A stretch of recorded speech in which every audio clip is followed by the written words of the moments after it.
Bonjour et bienvenue dans le journal de l'économie de ce mercredi 24 avril sur Chauffe TV. L'actualité du jour est bien évidemment dominée par l'ouverture à Meknès du Salon de l'Agriculture où quelques 600 000 visiteurs sont attendus d'ici à dimanche.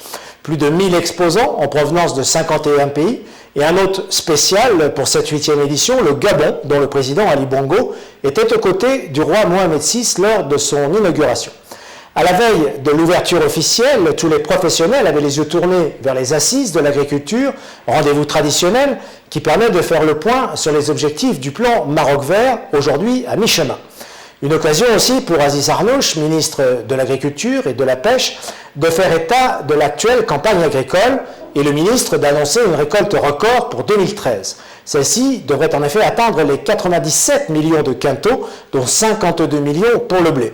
Un record qui devrait contribuer à une amélioration du produit intérieur brut national et à l'amélioration de la balance commerciale. Les assises ont également permis la signature de 4 conventions sur le développement de la filière sucrière, sur celui des filières oléagineuses, la dynamisation du marché des engrais, toujours trop peu utilisé, et l'accélération du recours au solaire pour le pompage d'eau. Le Gabon offre ses terres aux exploitants agricoles marocains. On sait que les terres africaines sont aujourd'hui la proie d'investisseurs chinois qui assurent ainsi leur avenir agroalimentaire.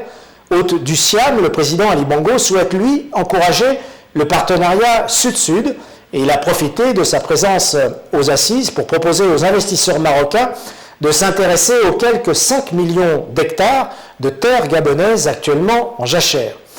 Le pays, qui importe plus de 60% de ses besoins alimentaires, souhaite créer des partenariats dans le secteur agricole pour accélérer son développement et la diversité de ses cultures.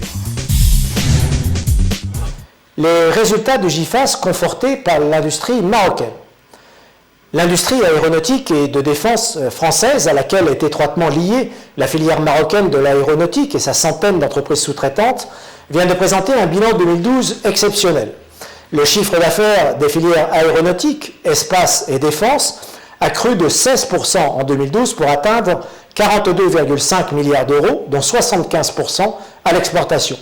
Les commandes ont atteint 49,7 milliards d'euros, dont 76% enregistrés à l'exportation pour 53,9 milliards d'euros en 2011, année où le succès du lancement du moyen courrier A320neo d'Airbus avait fait exploser les ventes.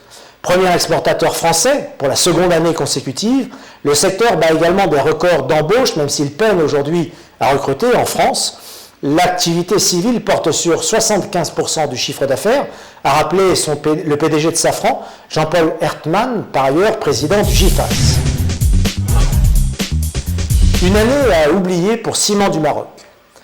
2012 restera comme une année à oublier, en effet, pour Ciments du Maroc. La filiale d'Italcementi a vu son chiffre d'affaires reculer de 9,3% à 3,6 milliards de dirhams.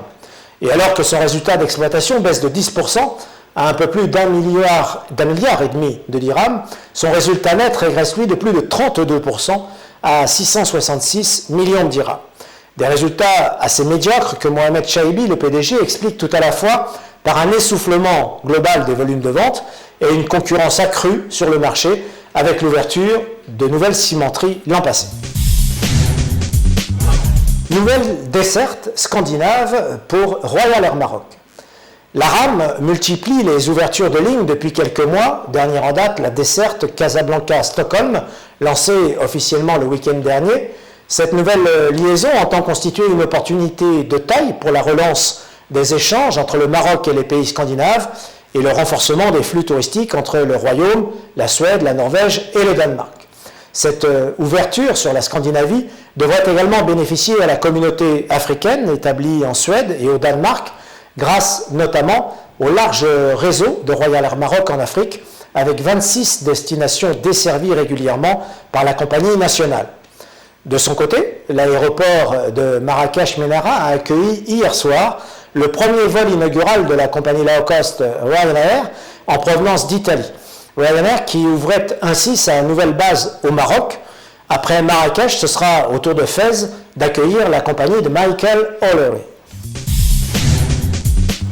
La bourse de Casablanca gagne un demi-point ce mercredi.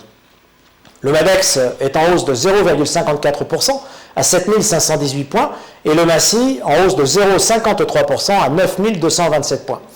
À la hausse, on relève les bonnes performances de Maghrebaï qui enregistre un plus 5,98% à 598 dirhams 70 et de Stockvis à plus 4,49% à 37 dirhams 71.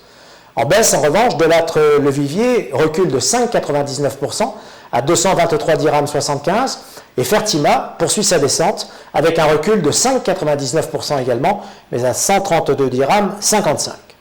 Bonsoir et à demain pour un nouveau journal de l'économie sur Chouf TV.